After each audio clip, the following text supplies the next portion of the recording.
rank of a matrix, which is denoted by rank A, is dimension of the row space. It is also the dimension of the column space. And nullity of a matrix is the dimension of the null space. So now we have associated two numbers with a given matrix. The rank of the matrix, which is the dimension of the row space, and nullity of the matrix, which is dimension of the null space. And we had these four fundamental subspaces associated to a matrix. The null space and the row space, they are living inside Rn. Both these vector space, both these subspaces are in Rn, and these have dimension, the nullity, and the rank. And the rank nullity theorem says that the nullity of a matrix and the rank of the matrix, they add up to the number of columns of the matrix. Yeah, that is the rank nullity theorem. If I take any matrix whose entries are in the field of scalar f, then the rank of the matrix and the nullity of matrix is equal to n. N is the number of columns. Or another way to view this is that we have Rn is the domain of the linear transformation. I will come to linear transformation later. The map induced by A is from Rn to Rm. Yeah, and inside Rn, I have the null space of A and I have the row space of A. And if I add up the two dimensions, these two dimension of null space and dimension of row space, they are living inside Rn, and they add up, their dimension add up to dimension of Rn. Dimension of Rn is n, and n is also the number of columns. So this n is dimension of Rn. Very important theorem. First non-trivial theorem in linear algebra is the rank nullity theorem. Okay, so let us prove this. Yeah, so let's write V equal to Fn. This is my n-dimensional space, and the null space is a subspace of V, and therefore there is a basis. Any vector space has a basis.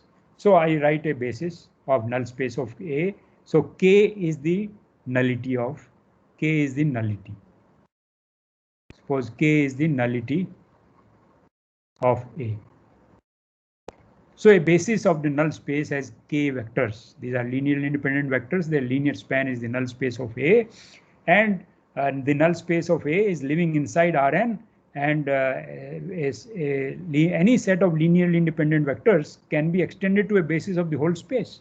So we had this V1 up to Vk is a basis of null space. Null space is living inside V, so I can extend it to a basis of V. So add these additional vectors W1, W2, Wn minus k. So I have n vectors here, and these n vectors, they constitute a basis of this n-dimensional space V. V is after all Fn, and Fn is n-dimensional. So a basis of Fn, any basis of Fn, has exactly n linearly independent vectors. We have proved this before, that all bases of a given vector space have same number of elements. So I can start with basis of null space, extend to a basis of V, and I will get n vectors, okay, which give me a basis of V. Yeah. Now I apply A. A is our given matrix, and it is taking vectors from Rn.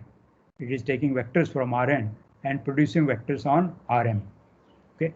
So these W1, W2, Wn minus k are vectors which are outside the null space of A. I apply A on these vectors which are outside the null space. I get these n minus k vectors. These n minus k vectors, they are in the column space of A, right? Each AW, if I take AW, yeah, and W has components W1, W2, Wn, then it is same as W1 first column vector plus Wn nth column vector. So this is AW is in the linear span of column vectors. So all these vectors AW are in the column space. Okay, right? So AW1, AW2, AWN minus k, they are in the column space. But what we want to show is that they are linearly independent and their linear span is the entire column space. Okay, so this is giving us an algorithm. Yeah, this is giving us algorithm how to find a basis of column space. Yeah. So what are we doing? We are taking the null space of A. And how did we find null space of a matrix? Null space of matrix can be found by going to row canonical form. So pass to row canonical form, and null space of A is set of all solutions of Ax equal to 0, and that this set of solutions is same as set of solutions of Ux equal to 0. Yeah. So we start with A and then convert this into row canonical form of A, and if I want to solve Ax equal to 0, this system of linear equations, it is same as solving Ux equal to 0. Okay, but the Ux equal to 0, right? So null space of A is same as null space of U, but in the inside U, yeah, we know what is the rank of U. Rank of U is same as rank of A, and the null space of A is same as null space of U. So nullity of A is same as nullity of U. So we are now saying that once I have a basis of the null space, which can be found by solving Ux equal to 0, and we remember in the first chapter, we discussed fundamental solutions. Number of fundamental solutions of Ax equal to 0 is going to give us the dimension of the null space. Okay, and you extend this to a basis of the whole space V, I get this W1, Wn minus k, which are outside the null space, and then operate A on these, then I get a basis of column space. So let us show that it is indeed a basis of column space. Yeah. So I want to show that every vector in the column space is a linear combination of AW1, AW2, AWN minus k. So take any vector V. Yeah, any vector in V, because this C is a basis of V. This is a basis of V. So any vector is a unique linear combination of this V1, V2, Vk, W1, W2, Wn minus k. Yeah. So there are these scalars alpha 1, alpha 2, alpha k, beta 1, beta n minus k. They are uniquely determined because V1, V2, Vk, W1, W2, Wn minus k is a basis of the whole space. So any vector is a unique linear combination of these vectors. Okay. So then I apply AV. I apply A and use scalar multiplication and addition of matrices. Yeah. Then this is alpha 1 AV1, alpha k AVK, beta 1 AW1, beta n minus k AWN minus k. But these are 0. Yeah.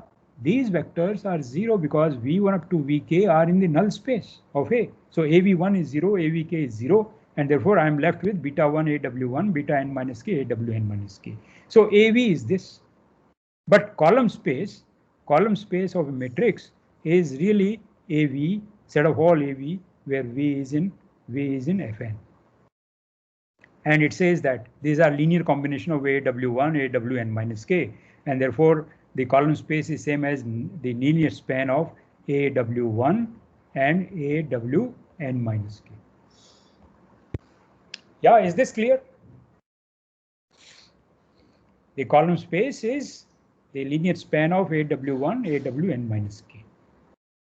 But to prove that AW1, AW2, AWN minus k is a basis, yeah, I need to prove that its linear span of these is column space of A, which we have done, but now we have to prove that they are linearly independent. Yeah, we must prove that they are linearly independent. Right? Okay. Yeah. So let's show that they are linearly independent. We show that AW1, AW2, AWN minus k are linearly independent. So to show that some vectors are linearly independent, I must prove that if I take a linear combination of those vectors which produces the 0 vector, then the coefficients are all 0. So I need to prove that beta 1 A1 AW1 beta n minus k Wn minus k is 0.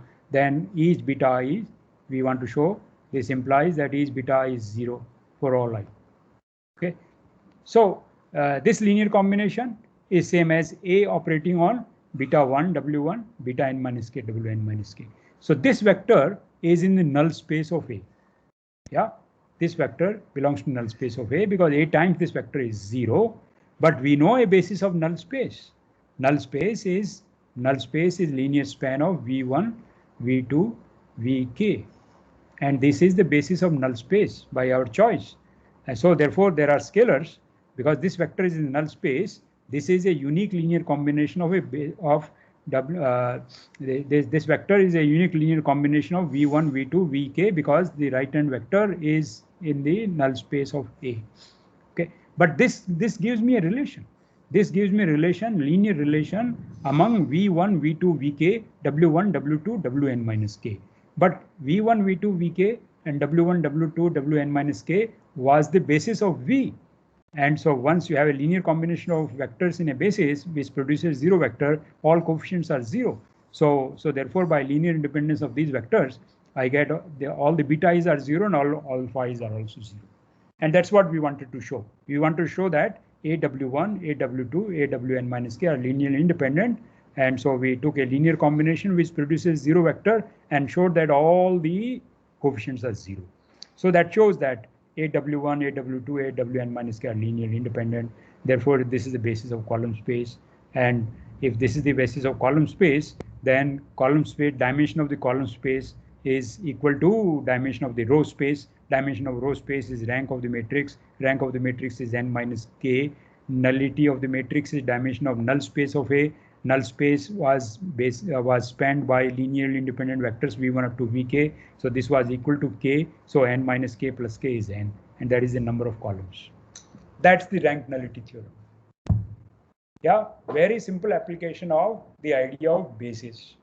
So we use this fact that any set of linearly independent vectors can be enlarged to a basis of the whole space. And we started with null space of the matrix, and we took a basis of null space, enlarged it basis of the whole space, and whatever new vectors we got by enlarging the basis of the null space, those vectors, if we apply A to them, then we land inside the column space, and these new vectors are linearly independent and their linear span is the whole column space. And that shows that the rank and the nullity add up to the number of columns of the matrix A. Yeah? Any questions so far?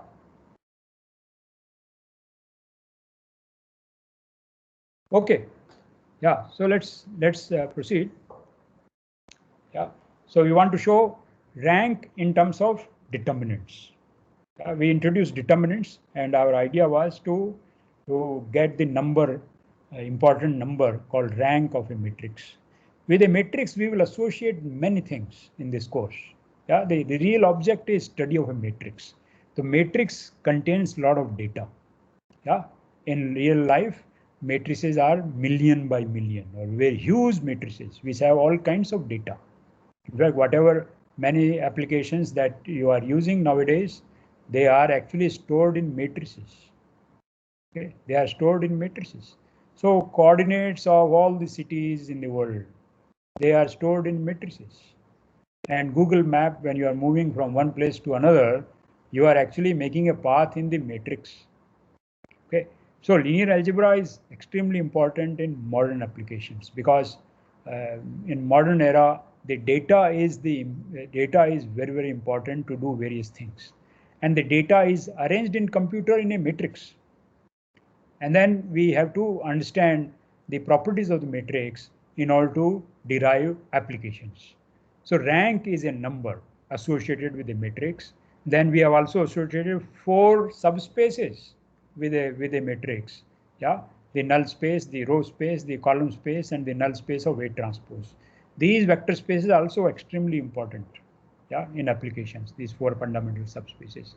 But this the number rank, this is the first number which we are associated with a matrix. Okay, it brings out properties of the matrix. It's a single number. Yeah, so it cannot capture all the properties of the matrix, but it does capture many things. Okay, so we have to have different ways of characterizing rank, and this is the characterization in terms of determinants.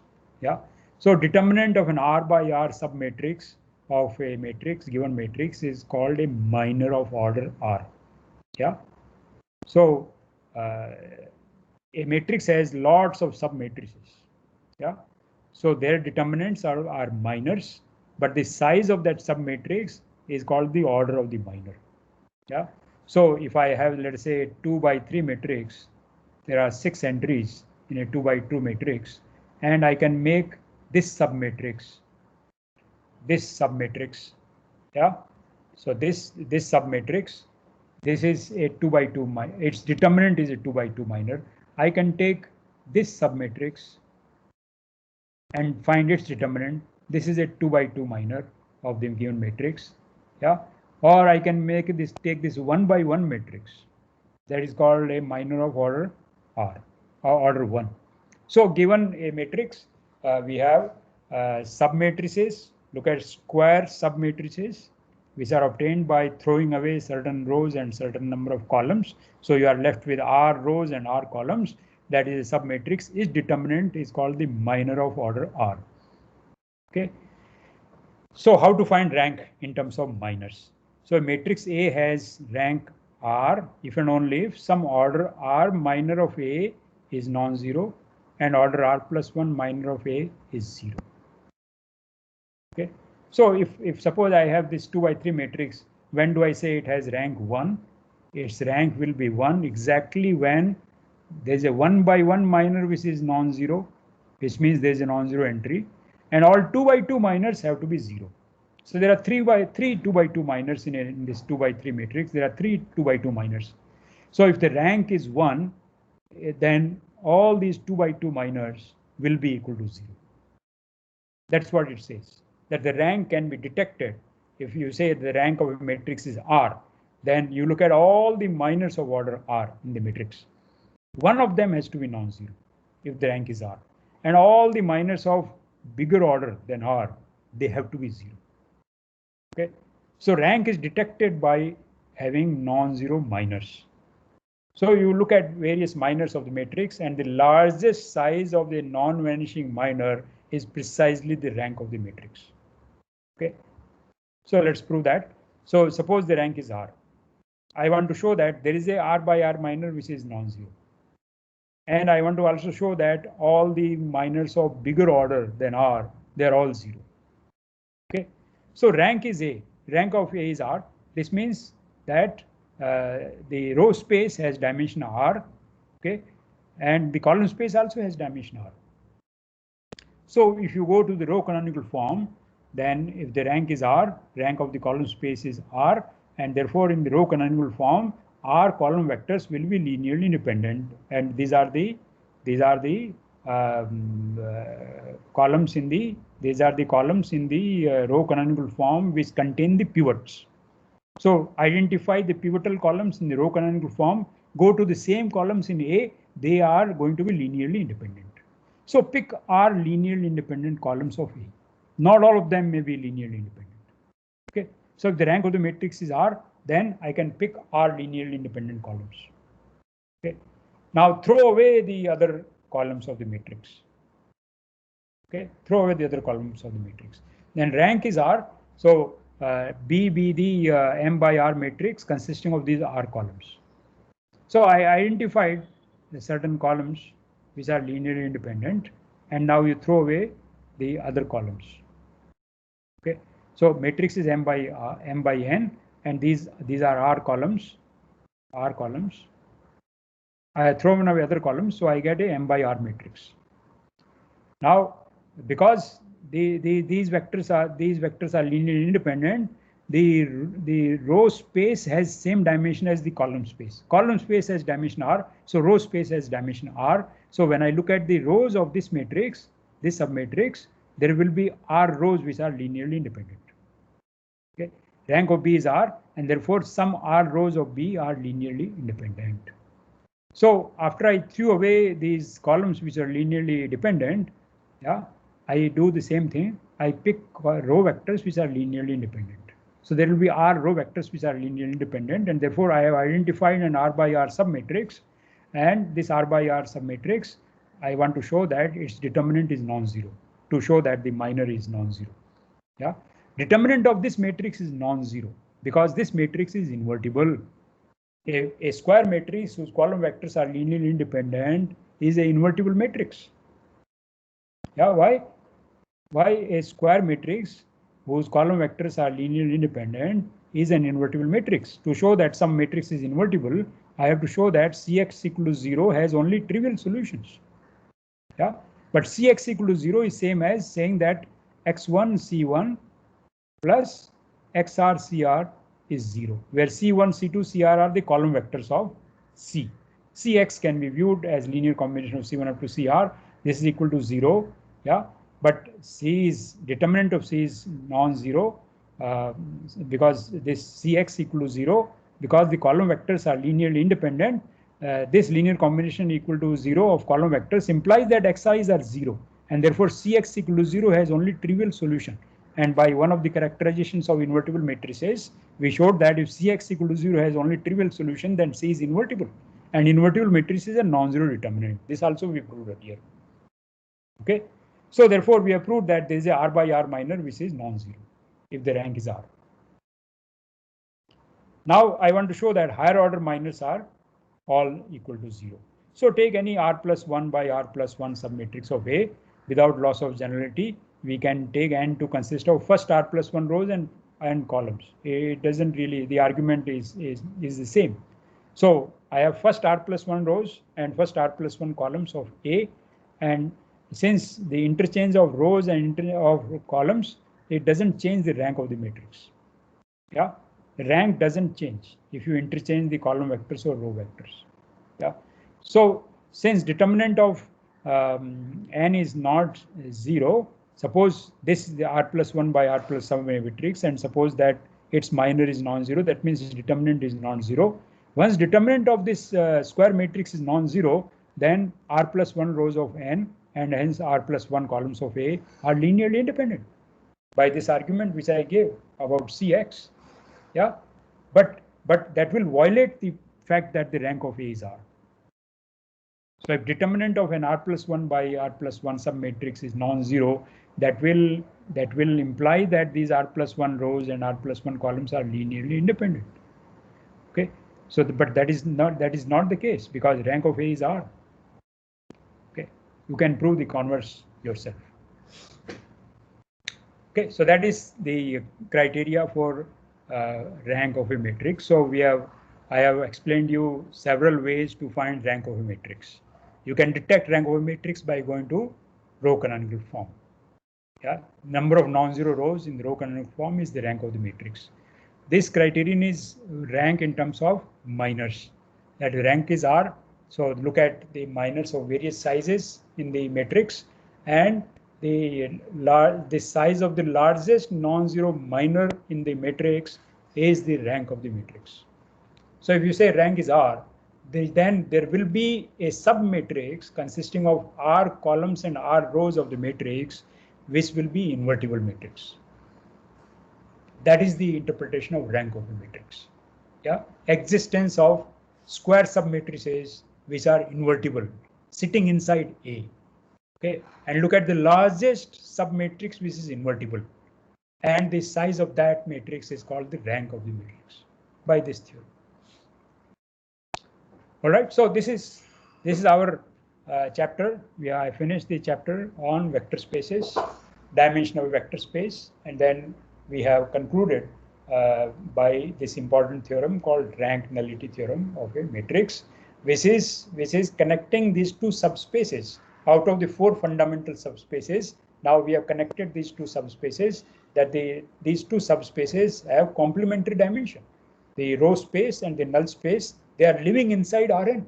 If it is m by n real matrix, the row space and the null space, they are living inside the same big vector space, which is n-dimensional vector space Rn, and the dimension of these two subspaces add up to the dimension of the whole space. So in that sense, they are complementary to each other. If one of these spaces is a plane, so in sitting inside 3-dimensional space, the other space will have to be 1-dimensional, and that 1-dimensional space is actually perpendicular to the given space.